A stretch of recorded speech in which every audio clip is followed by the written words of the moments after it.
The night before we got on the plane to JFK, my mother said to me,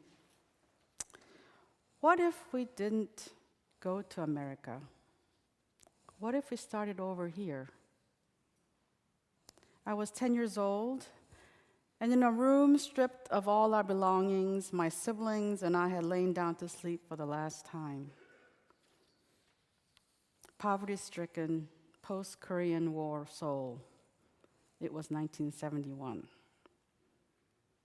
Avoiding my mother's question, I asked a different question to my father. That's what kids do. Will the God in America be the same as the God in Korea? This question was not meant to be a theological one, though it is.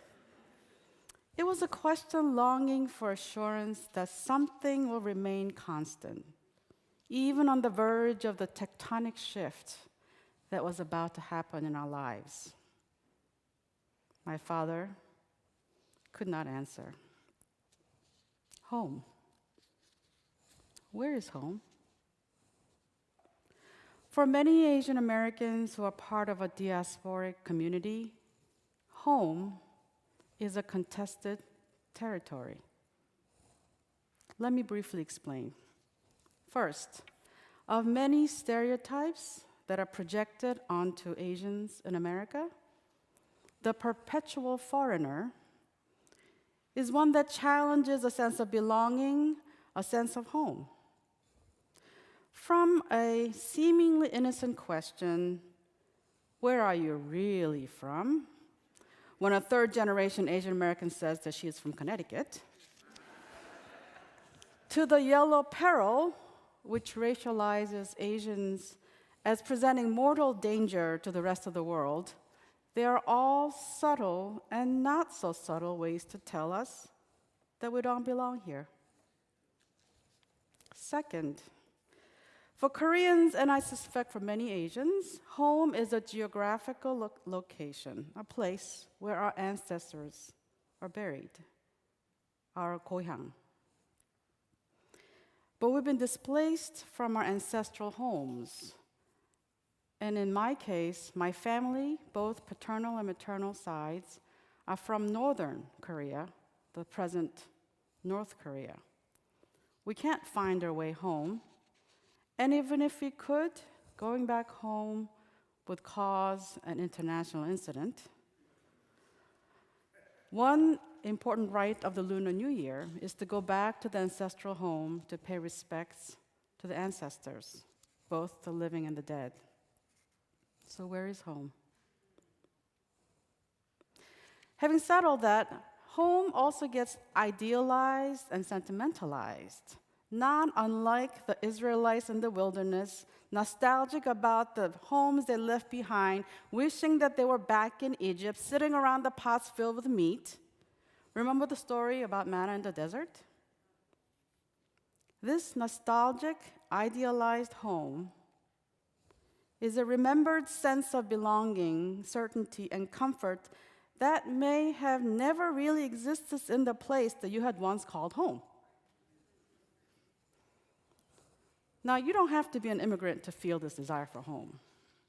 This diaspora is not just geographic, but it's also emotional, relational, and spiritual. Don't you all long for home? Living in this diaspora, we seek out spiritual homes that can provide stability. The spiritual home we seek may have many of the same idealized and nostalgic qualities. It is marked by unwavering certainty of answered prayers, assurance of forgiveness, sense of God's presence, felt pull of God's guidance, and a community that is loving all the time, 24/7. To borrow Barbara Brown Taylor's words, this kind of spiritual home focuses on staying in the light of God around the clock, both absorbing and reflecting the sunny side of faith. She calls this a full solar spirituality. I can get addicted to that. We can get addicted to full solar spirituality. But absorbing and reflecting the sunny side of faith all the time can make our faith, well, sunburnt. And unfortunately, the Bible, especially the New Testament, does not help this matter. The word light, phos, appears 70 times in the New Testament alone. Light imagery is used to refer to God, to Jesus, and to the followers of Jesus. Verses like, God is light, and in him there is no darkness at all. 1 John chapter 1, verse 5. Or, walk while you have the light, so the darkness may not overtake you. If you walk in the darkness, you do not know where you're going. While you have the light, believe in the light, so that you may become children of light. John chapter 12, verses 35 to 36. Sunburnt spirituality pits things of light against the things of dark, day against night. Of course, this kind of theology is problematic because it equates light as good and dark as evil. It implies the goodness of anything light and evilness of anything dark, including people.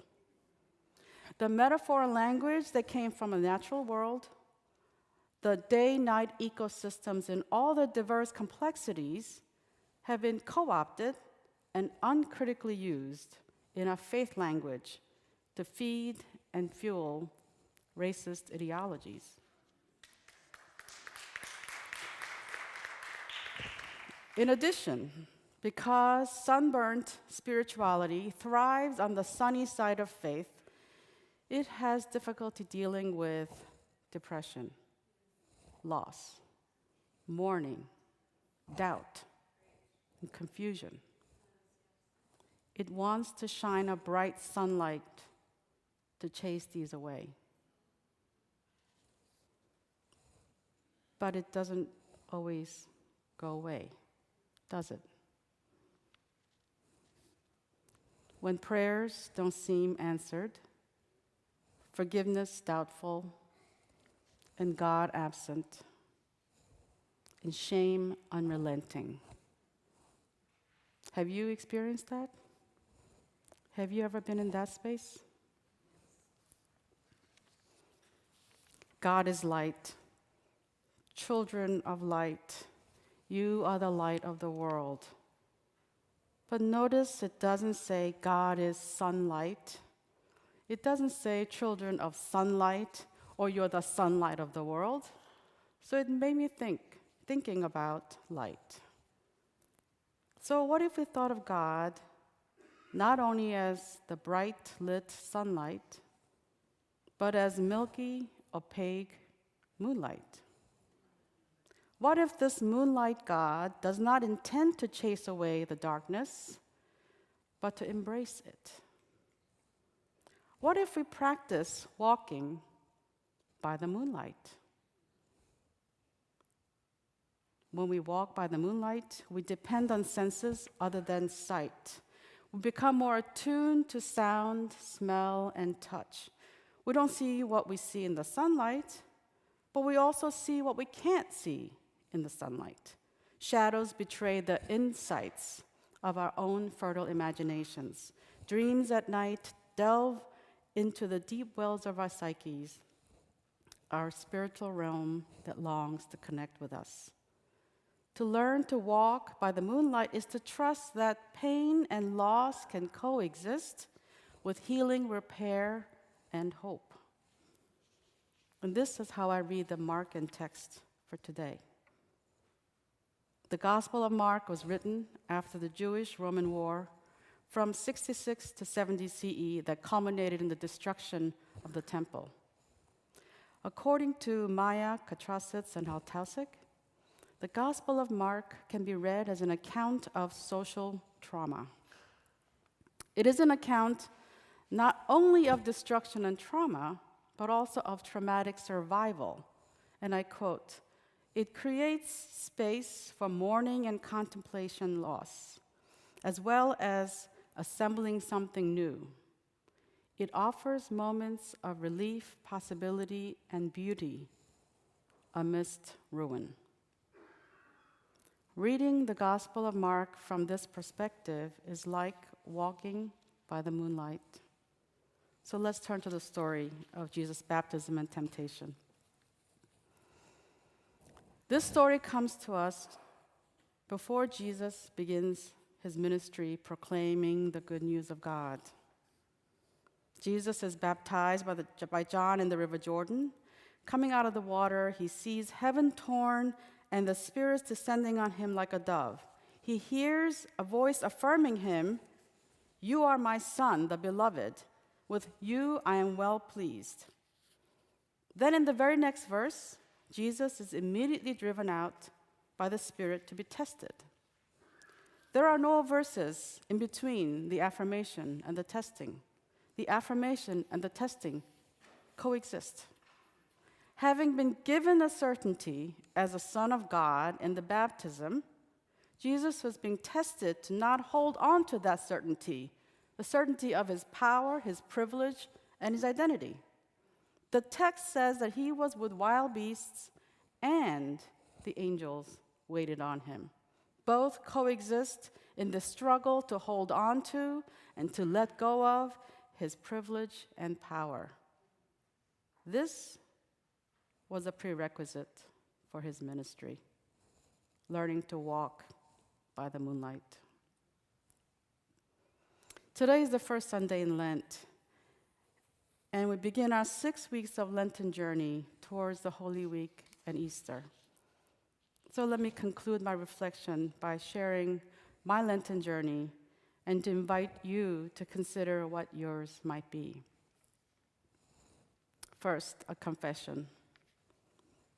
I love light. I love lots of light. Like my mother, I love sunlight, bright light, fluorescent light, any light. This moonlight walk thing does not come easy to me. I want my faith to be clear, certain, and scalable. If I can just wrestle with the angel a little bit harder, a little bit longer, and a little bit smarter, I know I can wrest a blessing out of her, and I have. If I can have a clear plan, foresee all the possible variables, and dedicate hard work, I can be in control. It is the other side of the full solar spirituality. It's the works righteous side. And as a Confucian Calvinist,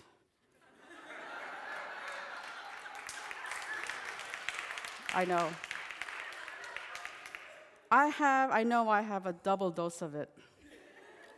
It comes to me naturally,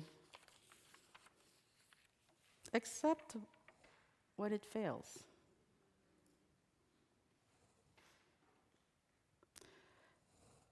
This particular Lenten journey began 7 years ago when my mother was diagnosed with Alzheimer's disease. That changed my life and my walk. Ensuring that she is well cared for is difficult work. Whether she was living with us or now in a nursing home, caring for her demanded certain sacrifices from me and from my partner. But there is the satisfaction of knowing that I am really good at it and that I am a filial daughter. It's the other part, dealing with loss and mourning that loss, the moonlight part, that's the part I resist. As you know, Alzheimer's is a disease that alters a person dramatically. My mother is both who she is and is not. She is both there and not there. It's a loss that is ambiguous. When I visit her in the nursing home, I am baptized by her smiles. I can hear the affirmation in her smiles. You are my daughter, my beloved. With you I am well pleased. And yet, I am immediately driven out into the wilderness, tested as I leave the room. She no longer remembers who I am or that I even exist. Accompanying my mother in her journey to forgetting, or what I prefer to say, in her journey home, is like walking home by the moonlight. Rather than to pull her out into my world, I learned to enter her world. And in her world, I am guided by the moonlight. Sometimes it's a waxing moon, other times a waning moon. I never know which period of her life she will relive in my presence. It could be her happy childhood years in Northern Korea, or as a refugee when she crossed over the 38th parallel, escaping the communist forces. Or could be caring for the wounded soldiers, whether they be friend or foe, the day the Korean War began. Or it could be the reliving of the difficult years in Roosevelt Island as an immigrant nurse, struggling in an ICU unit. And having forgotten her inhibitions, well, she started to dance. My dignified mother, swinging her hips this way and that, raising her arms, clapping her hands, allowing the rhythm of music to baptize her. In this walk with my mother, sometimes I see shadows flitting. At times I hear a whisper. Other times I stumble on a rock that I fail to see. I fall flat and I cry. And when the moon shines brightly, I experience moments of relief, love, and beauty in the midst of deterioration and loss. Walking home by the moonlight. How might that guide your Lenten journey? And will you join me? Amen.